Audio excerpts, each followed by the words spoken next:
नमस्कार दोस्तों, UPPCS आरओएआरओ, UPPCL आरओएआरओ और अदर एग्ज़ाम के लिए बहुत ही इम्पोर्टेंट पॉलिटी के कुछ फैक्ट्स लाया हूँ, जिसको एक बार पढ़िए, पसंद आए तो लाइक और शेयर जरूर करना। 42वें संविधान संशोधन अधिनियम 1976 को मिनी कॉन्स्टिट्यूशन कहा जाता है।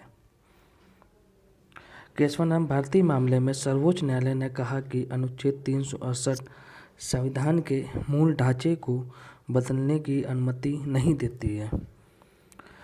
मूल रूप से संविधान में 395 अनुच्छेद, 22 भाग और 8 अनुसूचियाँ थीं। अच्छा, अब इसके आगे दिया गया है भाग 3 और मौलिक अधिकार में के लिए बताया गया है। तो भाग 3 मौलिक अधिकार, जिसमें 6 मौलिक अधिकार हैं। नंबर 1 समता का अधिकार, जिसमें अनुच्छेद 14 से 18 तक के लिए बताया गया है। स्वतंत्रता का अधिकार अनुच्छेद 19 से 22 तक के लिए बताया गया है। शोषण के विरुद्ध अधिकार अनुच्छेद 23 से लेकर 24 तक बताया गया है। धार्मिक स्वतंत्रता का अधिकार अनुच्छेद 25 से 28। सांस्कृतिक व शिक्षा का अधिकार अनुच्छेद 29 से 30। संवैधानिक उपचारों का अधिकार अनुच्छेद 32।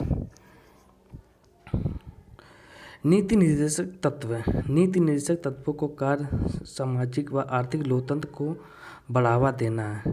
इनका उद्देश्य भारत में एक कल्याणकारी राज्य की स्थापना करना है। मौलिक कर्तव्य क्या है? मूल संविधान में मौलिक कर्तव्यों का उल्लेख नहीं किया गया। इन्हें स्वर्ण सिंह समिति की सिफारिश पर 42वें संविधान संशोधन 1976 के द्वारा शामिल किया गया था। बाद में 86वें संविधान संशोधन 2002 द्वारा एक और मौलिक कर्तव्य को जोड़ा गया।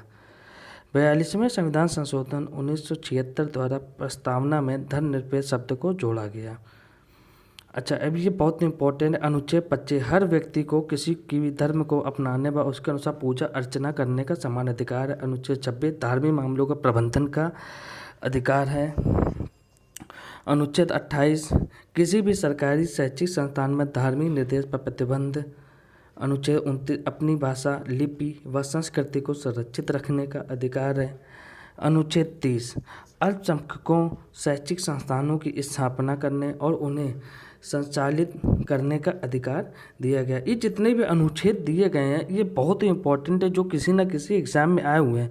इन पर थोड़ा विशेष ध्यान देना है ना। और इसके बाद में अनुच्छेद 44 की बात करते हैं। अनुच्छेद 44 समान नागरिक संहिता से संबंधित है। वर्ष 1989 में 61वें संविधान संशोधन 1988 के द्वारा मतदान करने की उम्र को 21 वर्ष से घटाकर 18 वर्ष कर दिया गया। आपातकालीन प्रावधान क्या है? संविधान में 3 प्रकार के आपातकाल की विवेचना की गई है।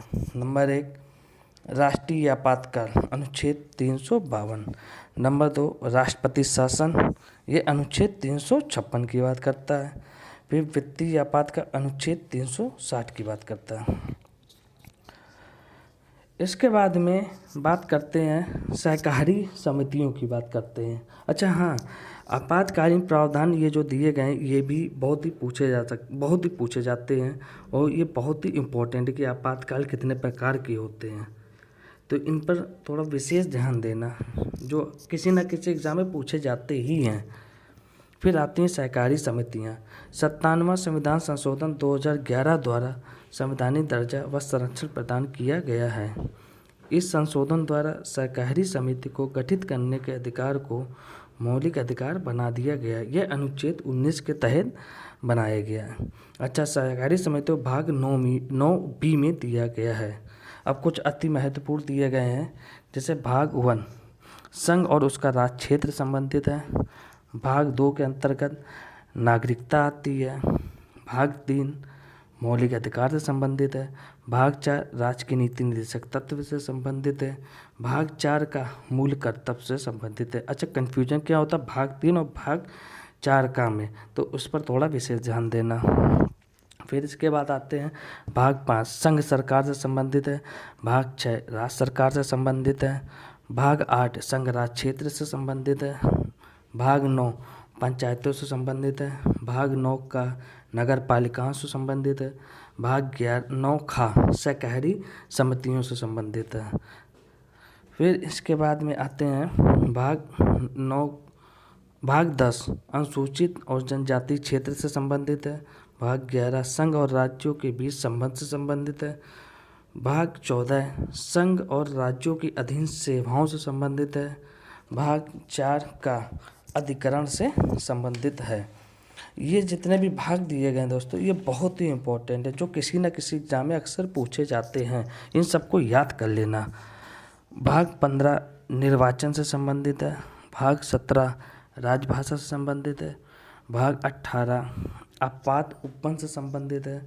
और आखिरी है भाग 20 संविधान संशोधन से संबंधित। दोस्तों, अगर वीडियो अच्छा लगे तो लाइक और शेयर जरूर करना। धन्यवाद।